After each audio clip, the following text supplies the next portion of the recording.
New Thought Media Network. We are a global broadcast network of positive music, media, and entertainment, inspiring humanity's evolution along the journey of enlightenment and creating a world of love, peace, empowerment, and prosperity for all. New Thought Media Network.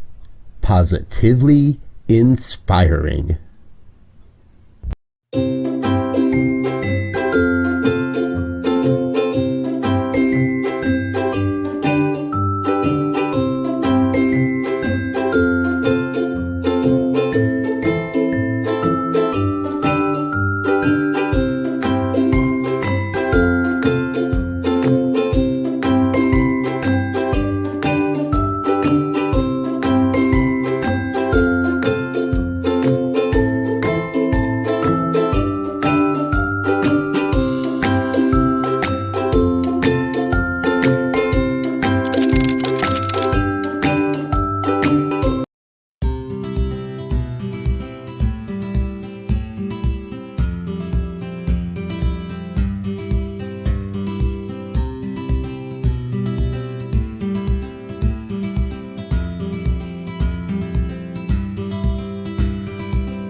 Hello, everyone, and welcome to The Joy is in the Journey.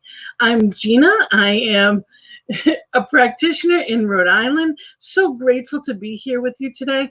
I am also a life coach and head of Believe in You Today, and I am thrilled as that coaching part of me, as well as, of course, that part of me who's also a ministerial student.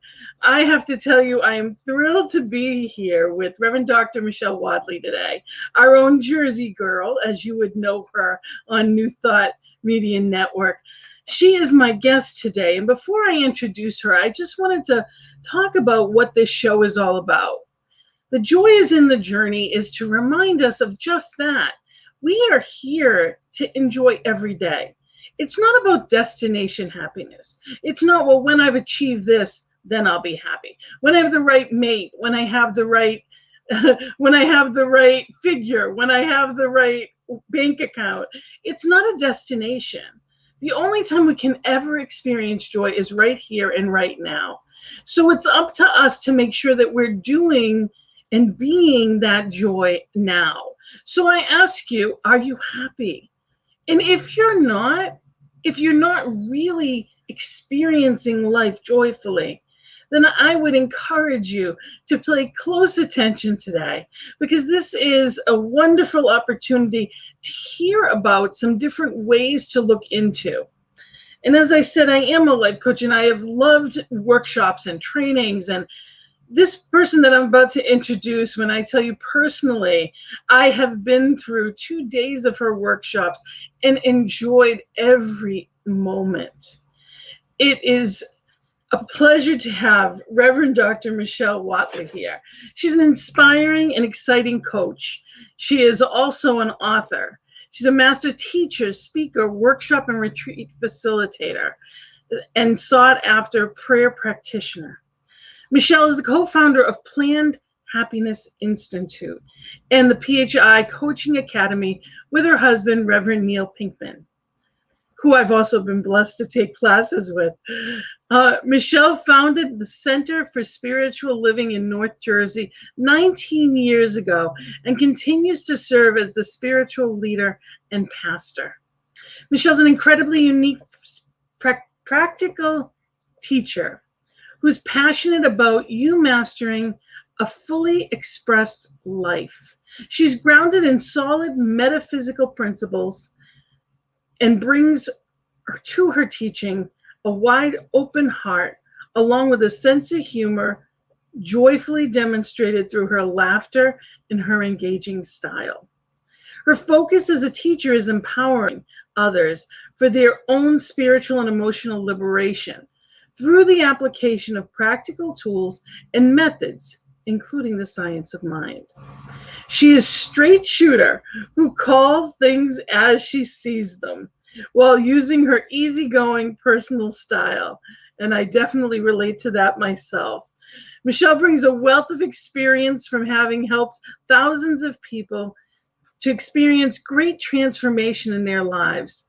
Some of the lessons that she brings are everything is consciousness, consciousness first, consciousness always, and there is no other. Being one who continually looks for ways to reach people with this powerful teaching, Michelle also hosts on this network Jersey Girl Wisdom with Reverend Jersey Girl. She has spent years developing her courses on forgiveness and shadow work and so much more. She's the author of 4 books, Prospers Me, 40 Days to Freedom, and So It Is. And I missed one of them somewhere along the line. And May Silence Be Your Guide. There it is. She has also recorded 2 inspiring CDs, Organic Visioning and I Am Awake. So I am grateful to have this wonderful teacher and sincerely welcome our Reverend Jersey Girl herself. Well, hello, how are you? I'm great. How are you today? I'm really good. I'm a little dumbfounded by the length of that bio. I'm going to have to get a shorter one. I thought you were going to pick and choose and not read the whole thing. I have to tell you, normally I do, but there's so much in it, and I love that you are that straight shooter, and it's important.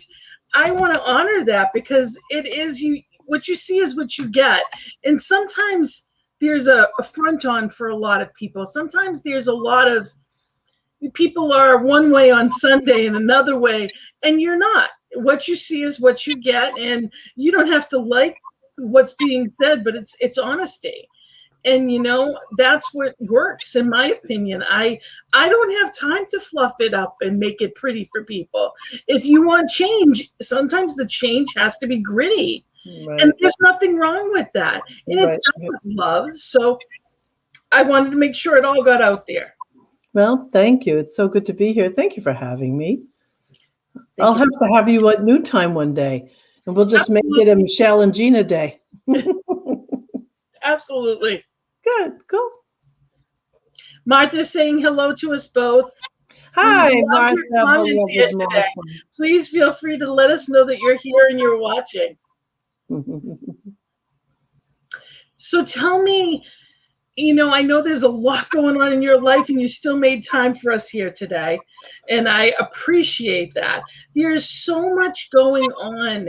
And, and you've done so much. So what I want to start with is, because I know on your show you say some things, but you don't get an opportunity. We don't necessarily talk about ourselves. We talk about whatever the topic is for the day. Yeah. So tell me about your path. How did you get into ministry? Oh, well, the truth is, I kind of make fun of myself a little bit, and I know so many ministers and so many people say, oh, they felt the call. I didn't feel any call. I just came in kind of scratching and climbing my way into it. And pretty much what happened was I was just finishing my practitioner work, and I was sitting at the table with my teacher and some other practitioner students, and she announced that she was going to teach a ministerial class. And I thought, I could do that. But it wasn't like this deep spiritual thing. It wasn't. It was just, I didn't have anything else in my life that I wanted to do more than continue to find ways to serve humanity, because that's what I wanted to do. And my first spiritual teacher, who is my beloved, my own little guru, Buddha person, she was the one who said, be a teacher. And so while I might be a minister, I'm a teacher, and that's what matters. And then, I don't know, people love to play with words and tear them down and stuff, but I don't know. I find it I find being a teacher a sacred role. And it's not to take credit over things, it's to spark. I love Rick Tamlin, a gentleman who does a lot of training for coaches and other people, and so the way he holds it, and I just want to give a shout out to him and give credit to him for this. My job is to activate. I can't do anything. We can't do anything for anyone else, but we can activate a thought. First by being it, which is really critical. And so, for me, my spiritual teacher, she passed away without publishing her book. And I didn't want to do that. Now, none of these books that I have are that work. Those are works that I've done for different purposes, But she died with her book in her, and she died without creating a format to replicate herself. Now, believe me, I am not Rita. She was a profoundly sacred, beautiful being. I'm just doing the best I can. But for me, with the Coaching Academy, I want to spark this in others. There is, and since you are a coach, you know this, there's something so satisfying when you say something to someone, when you guide them, when you ask a question and they go, oh, I hadn't thought of that. And that the thinking doesn't stop right there, that the thinking continues. And so I love being part of someone's sacred journey. So my path here was basically born out of, excuse me, my granddaughter walked into the room. I can't talk to you right now, though. You have to stay there. I can't talk to you right now, though, baby girl. She can say hi. You want, all right, what? Grandpa will be home in a few minutes. If you want to sit here quietly, you can. Huh? I can't make that happen. If you can make it happen, great.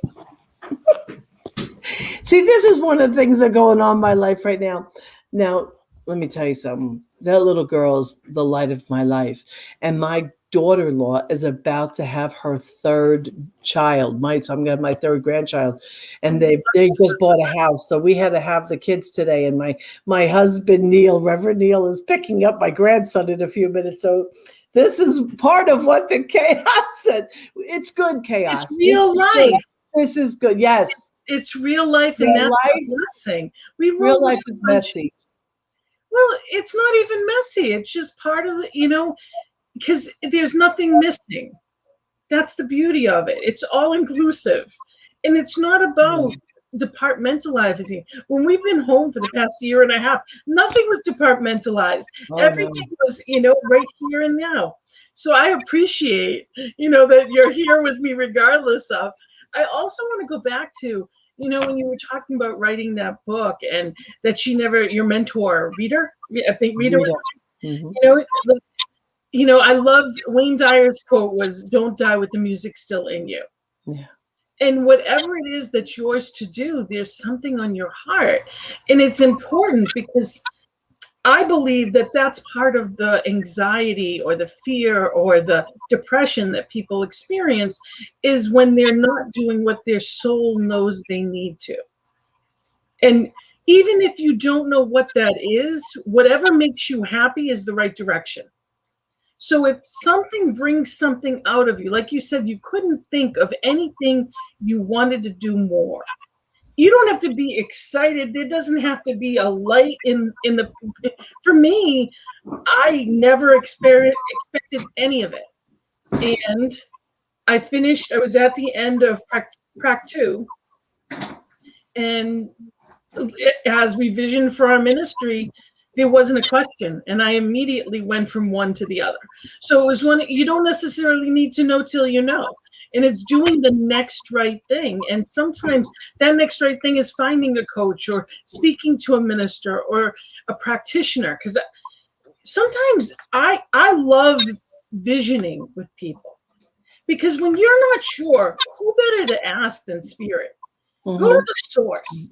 And sometimes it feels like we can't get ourselves out of the way. Well, how do I know it's not what I'm saying and it's what spirit wants? Right. Well, then vision with someone so you can, allow someone else to ask the questions. Go to a practitioner, or Well, I want to just share a quick story that when 20 years ago, so I was a staff minister for a year, but there was just this urge. I wanted to do ministry full time. That's what it was, and we didn't have the budget in the ministry where I was. We didn't have the budget to pay me full time. I was getting a stipend, which was fine. No complaints. But I wanted more. I had a child. He was 3 or 4 at the time. No one ever told me you might not want to open a new ministry with a baby. No one told me that, and yet it was probably the best thing ever, because talk about having to not compartmentalize and to do it all. But anyway, so what happened was I had some people who were interested in my ministry, and so we started visioning every week for, I don't know, 8 months, 9 months, every week except for certain holidays. And I'm telling you, the day we opened to now a lot of well-wishers. I'm not trying to say that they all stayed, but we opened to 125 people. And it was amazing. And people were finding us from places that I don't even know how they found us. We didn't have a location. We were a church in a box. And so people were just finding us, and it was all from visioning. And so visioning is definitely a creative tool that truly needs to be satisfied. And you can do it on a personal life too. That's the other thing to realize, is that we have the opportunity to have someone vision with us for us. It's something a lot of people don't think about, but it's getting us out of the way so that we can then be in that place to really, what does spirit want? What does spirit see? And it's so much bigger than ours. And it's, it's wonderful in a ministry, but it's also wonderful individually. Well, and I see, so for anybody listening who maybe doesn't have a spiritual practice or a visioning practice, I want to say that it could be as simple as what I call living in the question.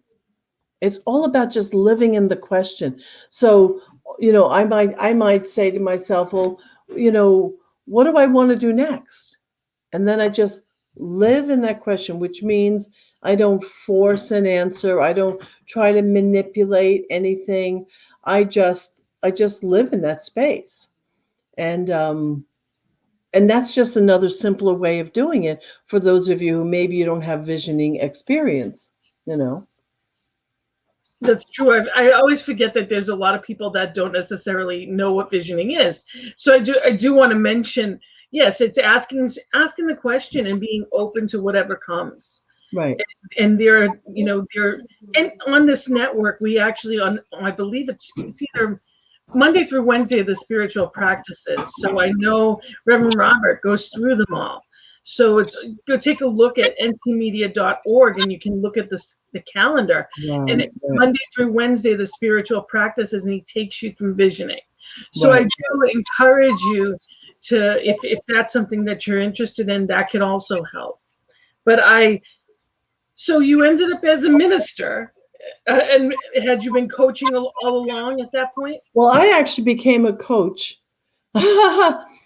I just got to tell you this, just because this is amusing. And if anybody listening thinks you can't do it all, au contraire.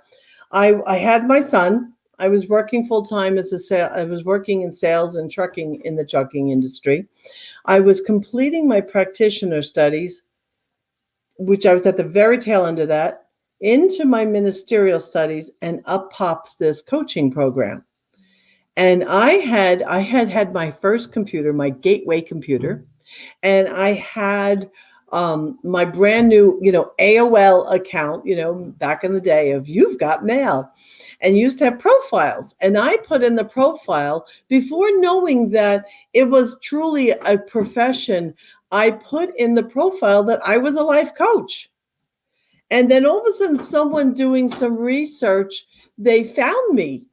And then I found out about the program, and I'd be honest with you, I paid twice as much for the coaching program than I did for my ministerial program. And now it's IPAC. It's IPAC coaching is what it is. And it's one of the largest in the world. And Bruce Schneider and I, became friends, and I took his program. I was in the first class, and, so I've stayed connected to him over the years. But what happened was becoming a coach made me a better minister, and it made me a better teacher. And the thing about a coach is that a coach believes in your inner essence, your perfection, which is a complete complement to being a practitioner, which is completely birthed from the science of mind and being a metaphysician. So when you really believe in someone's perfection and all you're doing is kind of trying to pull on the thread so it unravels and shows itself, then, that's what that was. So yeah, I became a practitioner, a coach, a minister. It felt like within days of each other. Of course not, but that's what it felt like. And I'll tell you, my first day, I was supposed to teach my first Science of Mind class, and it was scheduled, I think, for a Tuesday on 9/11. And I had a huge class. And it was like, oh no, this is going to be baptism by fire. And sure enough, I canceled the class and turned the night into a prayer vigil. And suddenly I was thrust into the reality of holding the space of light and love. And while I was surrounded, and I of myself were, it was a scary time. Anybody who lived up in this area, if you're from the Northeast, especially, we felt it harder than the rest of the country because, at one point, as you know, not to bring up the old story, but a little, excuse me 1 second, shut that off. At one point, excuse me 1 second.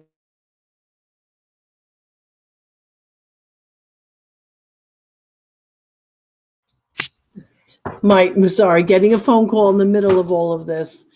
Hold on 1 second.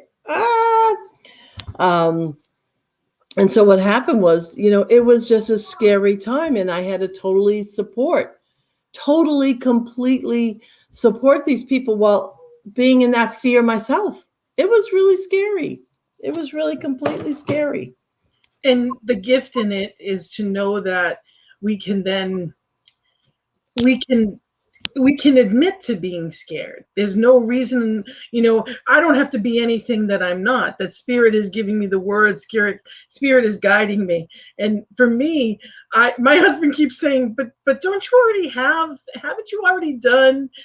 For me, I started out as, I've been doing workshops and trainings, became a life coach, and then I've had over, I think it's 11 years now for Believe in You Today is my business. So he's like, and then I started Practitioner. He's like, okay. And then I said, well, now is ministry. He's like, but haven't you done? I'm like, everything has led me to exactly where I am. And you're right. It's just a different way of practicing it. And the gift is we can take the best of every aspect of it and use all of that in different ways. And it's seeing, my personal mission statement is to shine my light so brightly it reminds others of their own. Right. So it's being able to shine my light as that candle lighting other candles. Right. And that's what we do when we talk about joy, is that it's out there, but it's not out there, it's out in here. So the question is, are you looking in the wrong place? Because out there, meaning, yes, everyone can have it, but it's always within here. And our teachings are a wonderful tool to help us do that in different ways. So for me, I know it's being led to the next right thing, and saying yes, regardless of how it seems in the moment. Yeah. I've developed a number of courses that I'm really feel good about. And now I use it in all the courses, but very spontaneously one day when working with a class filled with people. I'm going to put my headphones on here. While you're doing that, I just want to say this is Planned Happiness Institute. Mm-hmm. I wanted you to, make sure you talk about that. What? Is that where the classes are? I'm sorry, Gina. I so apologize. No worries. Was the Planned Happiness Institute? Is that where you're? Yes. Well, I do these classes. God bless Jim Stark from Spirit Education. I do them in my own center which is the CSL North Jersey, and then of course, yes, there we are, a proud member of CSL. We of course that's a stock photo, of course. I know, but I love it so much. I have it up there. Yeah, well, we are an absolute beautiful community, a diverse community. We are. It's a wonderful, beautiful place to be. But the thing that came out one day in the middle of teaching was this mantra that there is no outside and there is no other.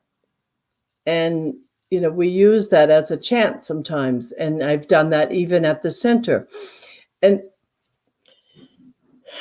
if you really get that, folks, if you really get there is no outside, there is no other, and you stay dedicated to that idea, life is juicy, because you can't do anything about what's outside. You can only do what's inside.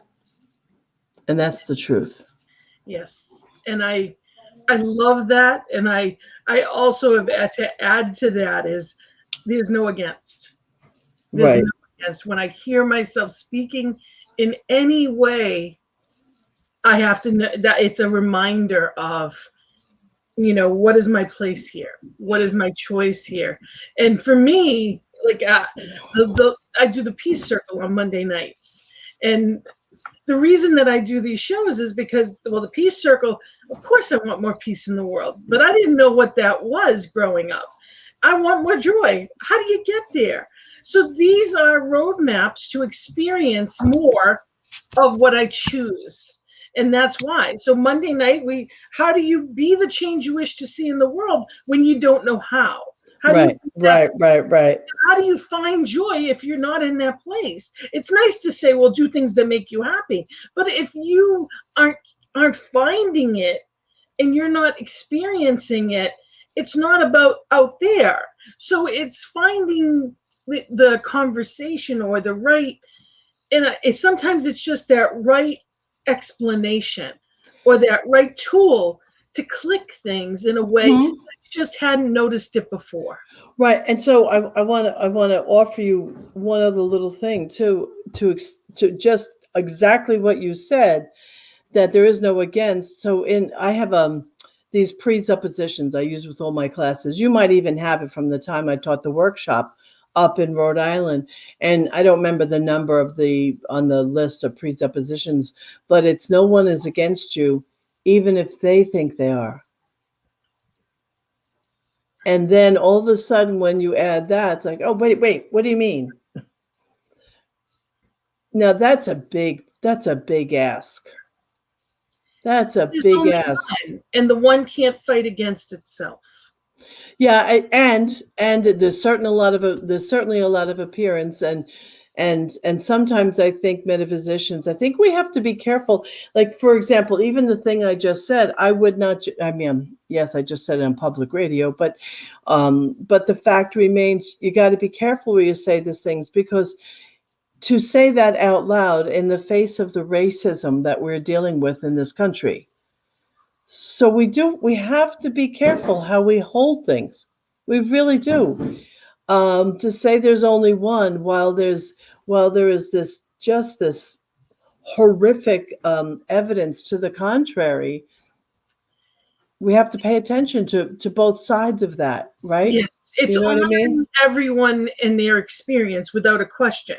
I don't deny anyone's experience by any means. When we're saying that, we're definitely not we're not saying that there's not room for improvement in every aspect of what we see, but in truth, everything we have is within us, and there is only love.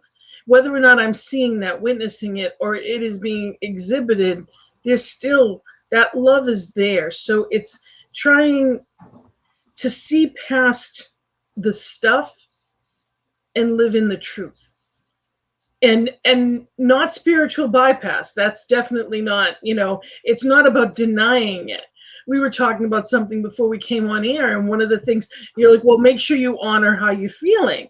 And I said, I've spoken to several ministers and practitioners around it. I did my work around this subject because I know I needed to. And we had that conversation in the matter of 30 seconds, pretty much, because there's truth to emotions.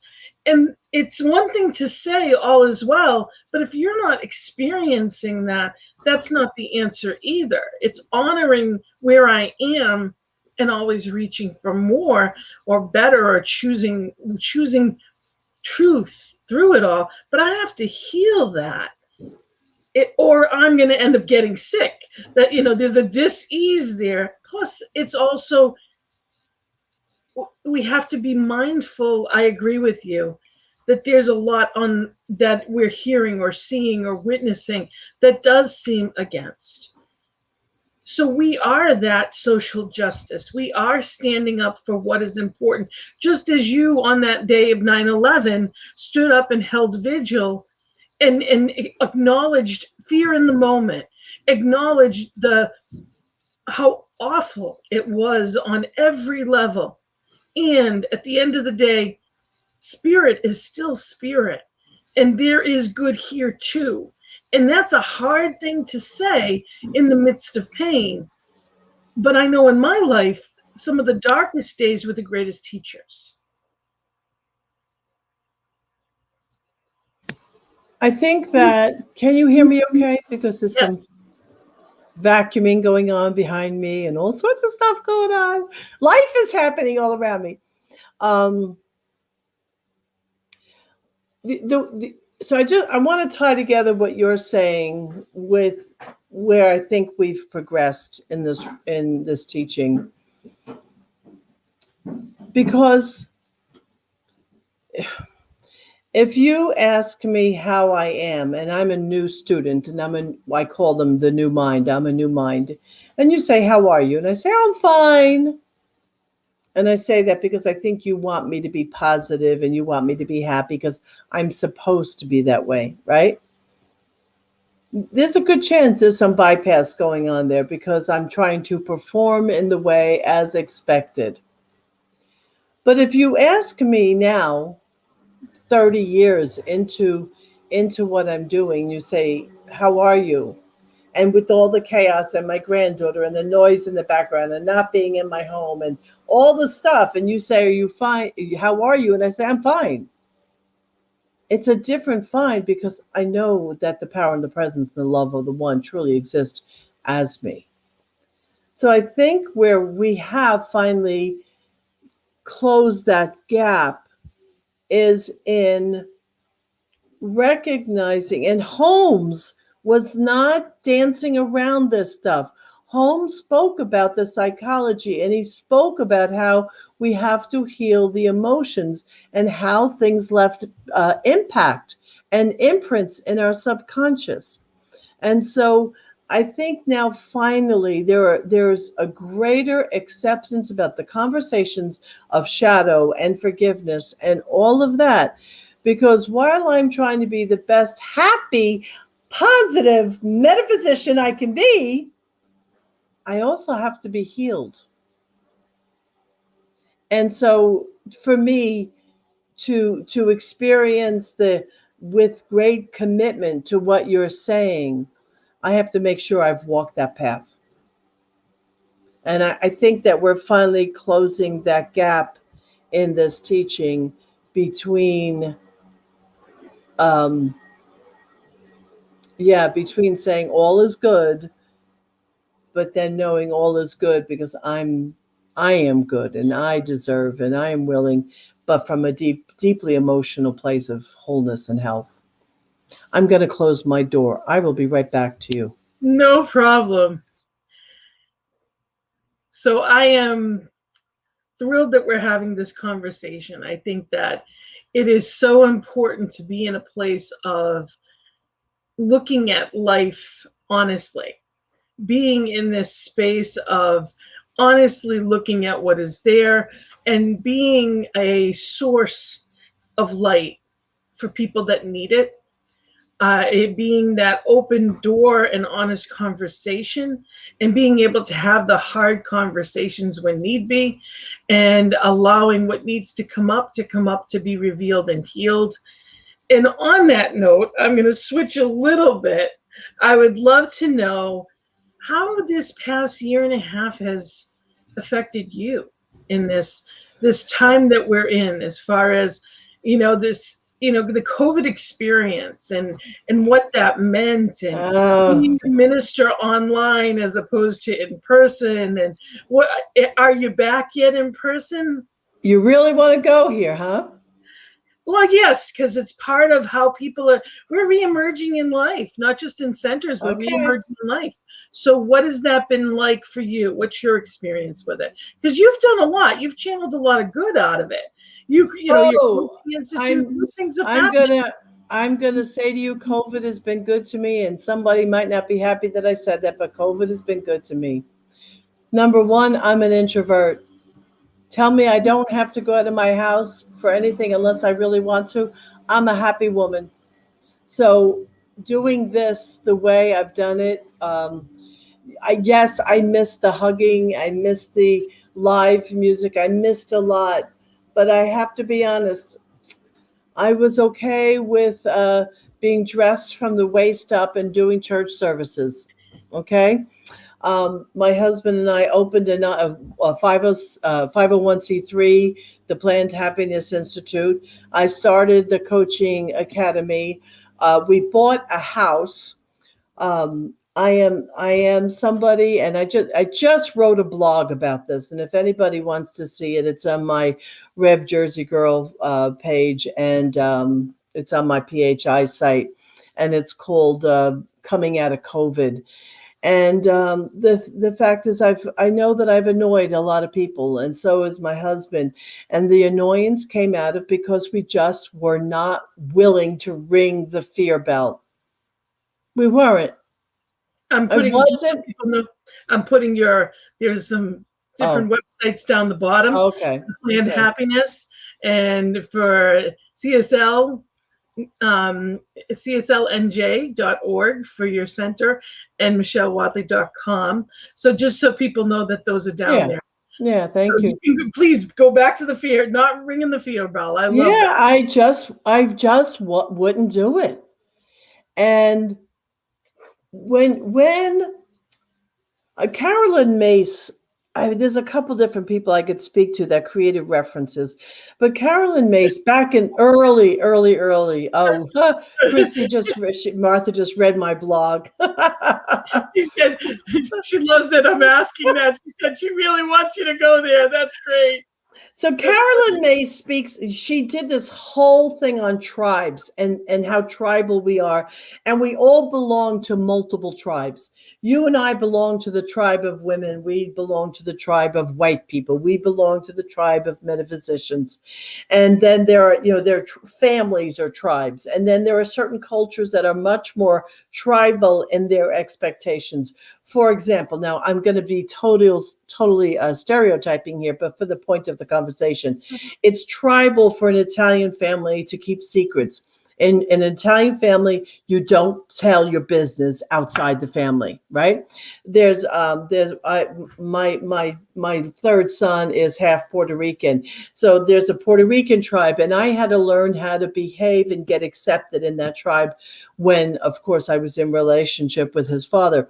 And so what happens is we are tribal people. And this is not unlike Don Miguel Ruiz's conversation around domestication. And so when we are looking for agreement, and we want people to agree, because in agreement, we think we're stronger, then what happens is we invite people in, and then we like applaud them for being part of the tribe. But what happens is when you don't want to be part of the tribe, it can be very contrary, very contrary. And so while my husband and I were my family tribe, my private family tribe, which was my one son was still living in my house at the time. My other son with his wife lived across the street with my 2 grandchildren. And then the other neighborhood families, well, we just never hid from each other. We were very much in each other's company throughout COVID. So not for a second did I stay in my house and avoid people. And I caught a lot of criticism because of that. My husband and I, except once they opened restaurants, the moment they opened restaurants, we were there. Now, it might have been outside dining, but we did that. We caught a lot of criticism. We did many things that were born out of our faith and who we are that we caught a lot of stuff about. So my 3 sons, my grandchildren, and a few others, close people, and my husband and I, we had our own little tribe that just stayed safe. Now, we didn't stay safe, though, because we avoided, which was I'm telling you, and the question everybody likes to throw in my face, well, what about science? Don't you believe in science? Yeah, I'm a metaphysician. I believe in beyond the physical. I believe in science plus. Now, I don't want anybody else to follow me. You can't just be that way. You know, it's not that. But COVID was good to me, and it developed my faith and my conviction greater than anything ever before it, ever. And I developed a coaching program, and I've kept teaching, and we've come out of it, and I didn't have to spend a year in fear. I think, and that's what mattered. Yes, and I think that there is good that will come out in many ways. And as long as you weren't in the fear of it, you have a choice, fear or faith. That's all we ever have, you know. And the fear is just, the faith is always there. It's just the blocking of it. Light is always there. It's just whether or not we're blocking it. Right. You know, just like the clouds may block the sun, but it is always there. Right. Even at nighttime, the sun doesn't move. It's us that's moved. Right. So it's that awareness that many people blocked. Whether it was conscious or subconscious, and it was very easy to get caught up in the story of it. And, you know, I don't think that we are here to preach or expect anyone to do it our way. Absolutely. All we know is our own experience. Right. And it's not about judging, you know, preferably not judging us or anyone else. It's simply about how did you show up and what did it look like for you? So that was your experience, and it was another choice. And as we reemerge, it's the same opportunity. Mm-hmm. Yep. You know, and I go to a group that is primarily seniors, and you know, honestly, 70s, 80s seniors. And I'm often the youngest in the room, and I walk into a room of 20 people and none of them had masks and everyone was thrilled to be there. And it was just, I walked in with the mask out of all of these, and you know, it was, and I know they all just hid for a year and a half, and they felt safe. But it was just, it's funny because you don't know how anyone feels. It's important to ask. And just let you know, we wore masks when we were supposed to, and yes, we did all the publicly, you know. Yes. I wasn't trying to be in anybody's face about it. You practiced safety. It was just but you didn't experience the fear of it, which is beautiful. And that's what it comes down to, you know. It's doing the best we can to practice, you know, these teachings in a way that is both, yes, we're mindful to what's around us, but not being captured by the outside world either. So there's a fine line between the two. And yes, there's a lot that came out of it. A lot of centers that would have never gone online did. there's so many classes to be taught, and you can take a class anywhere now between workshops, and people that never knew what Zoom was can now fluent. It can be on anything, anywhere. And what a gift. I mean, I know our center as well, as part of Concordia in Rhode Island, we actually grew our membership. Reverend Alan Vukas, who's a friend, and I'll just do a shout out to him. Yes. He's just brilliant with all the technology and all that stuff. He's brilliant, so I am not surprised at all that you guys grew, and I kind of watched it happening with some awe. It was a beautiful thing. And that we had morning calls. We're closer than we were before. We continue the morning call. It's from 7 to 8 every morning, where we do meditation, visioning, and a daily reading, and then we do treatment. So we're using our spiritual practices as a community, which is what it's all about. So we get an opportunity to create something new and wonderful. Because of something that didn't show up that way. Right. We always get those opportunities, and I'm glad to hear that you too, this network had just begun around that. It just started like a month before everything hit. I don't even know how I got in here, but Reverend Robert asked, and I thought, oh yeah, that'll be fun. And here we are, and it's, a year later, it has grown unbelievably with the amount of programming that's on here, which is wonderful, and that's something that just continues to grow. But I want you to tell me, because of course time is flying, tell me a little more about your coaching institute. What is PHI Coaching Academy? What's that all about? I know, because I had gone to your information session. I definitely look forward to doing, to knowing more about it, but please share with people. Well, PHI stands for Planned Happiness Institute, and the Coaching Academy is the thing that we're so new. We are so new and so fresh, but not new at all in the teaching, and not new in my 20 plus years as a coach, and my husband's many years, 20 or 25 years as a coach. And then we have the Reverend Dr. Barry Fleet on staff, and he's been a coach for many years. And so we have lots of coaches with many years experience. I am the primary teacher of the programs at this time. The one thing I want to tell you or anybody listening who might be interested, there's just no way I am going to put my stamp of approval upon anyone unless they really take on the practice of being the product. They are required, before they sign up for the program, we have 2 programs at this time. If they sign up for the forgiveness program, they have to do 2 rounds of forgiveness courses that I teach, plus the shadow course. Both of those courses, which is for me my best work, are born out of the science of mind. It's not a bait and switch class. So that when you're, I just want to show real quick. Thank you. Coming up. For those of you that are interested, I want you to know you can reach, go right on Facebook and find out more information.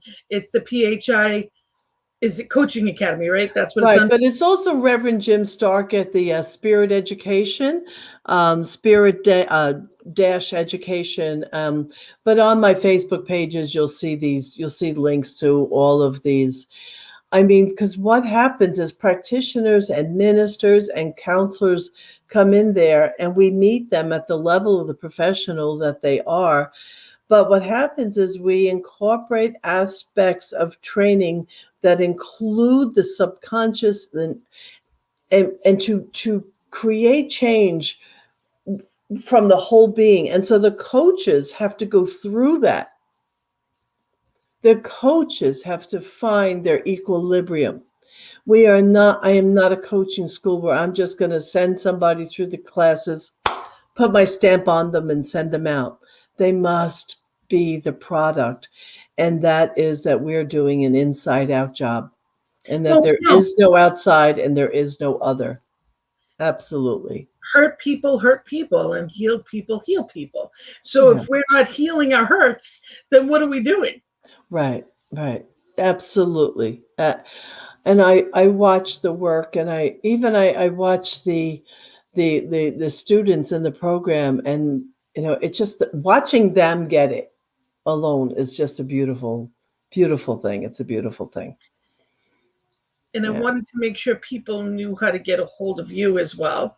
So this is... Well, I'm Rev Jersey Girl. If I'm at revjerseygirl@gmail.com. If you have any questions, or if I can support you as a coach, if I can support someone as a practitioner. The other day, and I just want to say, I want to give a little plug to practitioners in the science of mind, which you are. When Christian Science started, and for many years now, maybe it's lightened up a little bit. I haven't checked on it in a while, but for many years, in order to be a Christian Science practitioner, you had to be a practitioner only. You were not allowed to have a job and do that. It wasn't ever going to be treated like an afterthought. And when I heard about that, I was blown away. Now, I also don't have that expectation the way life is at this time, but I want to say to everyone, using a practitioner, maybe if you need to, in conjunction with a doctor, but even using a practitioner, even before you call a doctor, is truly the thing to do. I had someone the other day who had a diagnosis from a doctor for something that was going on in their lives. And all I did was redirect their attention. I just reframed and took the authority away from the diagnosis. I didn't tell them to do anything different. I'm too smart to do that. But I asked them to would you consider this possibility?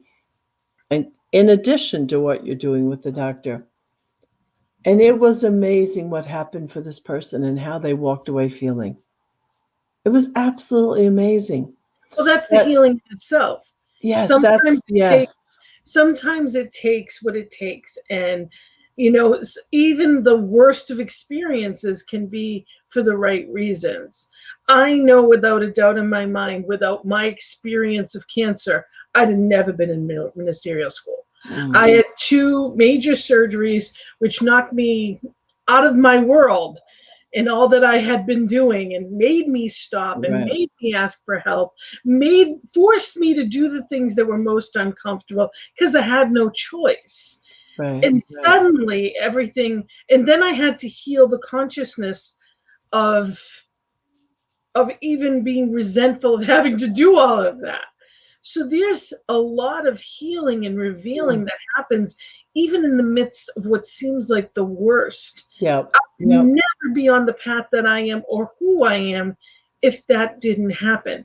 And all the consciousness, I was so certain that I had been healed. I was so certain I had the surgeon check.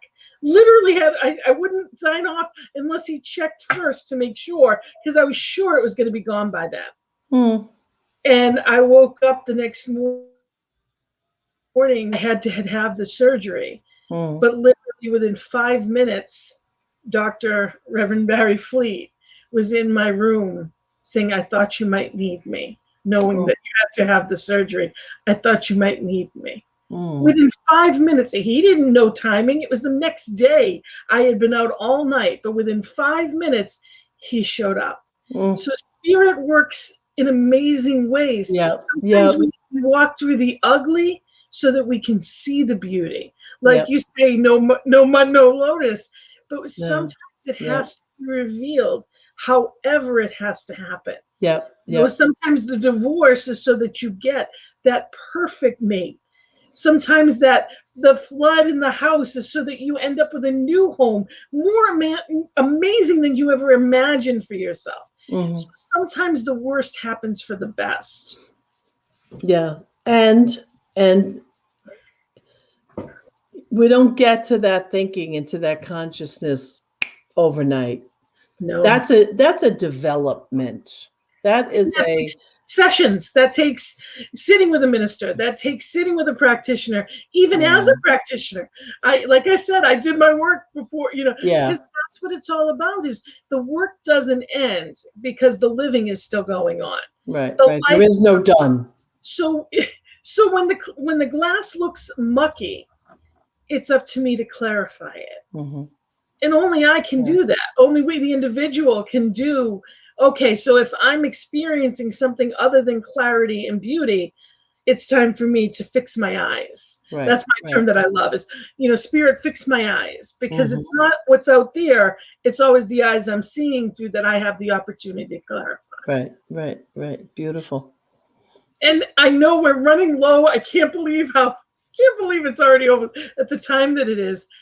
If there's one thing you want people to know, just personally, if there's one thing that you can leave them with, one tidbit that is important to you. Easy.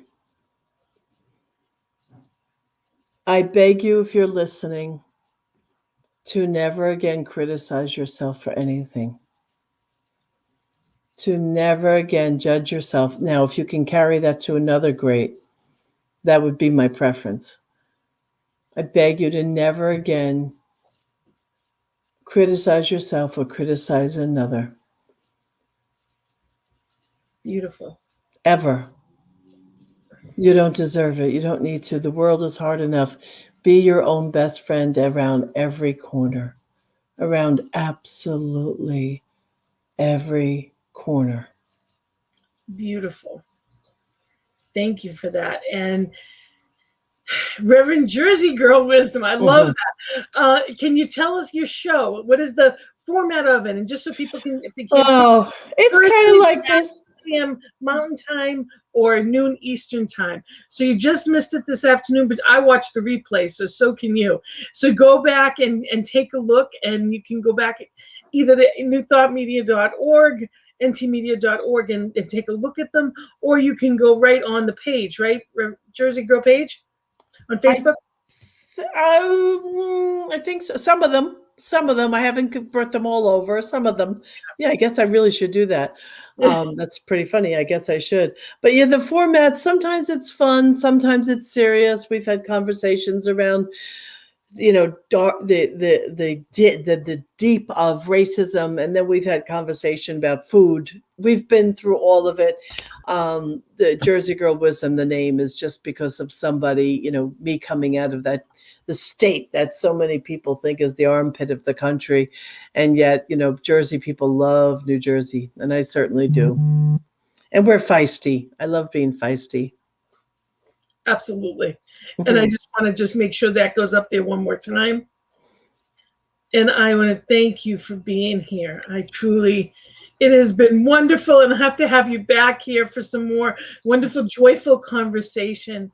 It has been a gift, and enjoy all the stuff, all the life that's going on. Oh my God, I'm so I apologize for all the confusion earlier, but they are the light of my life. And once I'm done here today, we get to see them, and soon I'll be holding my third grandchild. So all bets are off about what I'll be doing. Many blessings to all of you, including that wonderful mom and baby, knowing all is already well. That is. Thank you. And you got wonderful conversation. Thank you, Martha. Thank you, Martha. And thank you for being here, all of you. You're welcome. And thank you so much. And I know that I will see you again soon. We'll see you soon. Workshop, or, please check out your page. If you can what is your page on, how do they look you up on Facebook? Rev Jersey Girl. Beautiful. Made it easy. Thank you. You're welcome. Be well, everyone. Day. And thank you all for being here with me. I appreciate it. I again want to thank Rev Robert for ntmedia.org. The fact that we are here and it is a platform of good news. There is wonderful news here to share. Please take a look at some old episodes of all different shows. There is good here. Take a look when you can. And if you please know that I am here. I would love any comments, any suggestions for a show, or any questions that you may have on anything that you had heard or from any of the guests. please know that I am here both as a practitioner, as a coach, and in any way that I can. So thank you for being here. And the last thing that I wanted to share with you is I have an announcement that I'd love to make. I was part of the reemergence team. Many of our centers are open and back up again. And there's a homecoming this coming Sunday. It's June 6th at 10 a.m. If you're in the Boston area, this is the information, but you can reach out to me as well. By all means, we would love for you to be with us in person. So again, it is the Greater Boston Center for Spiritual Healing, Greater Boston, and we'd love for you to join us at 10 a.m.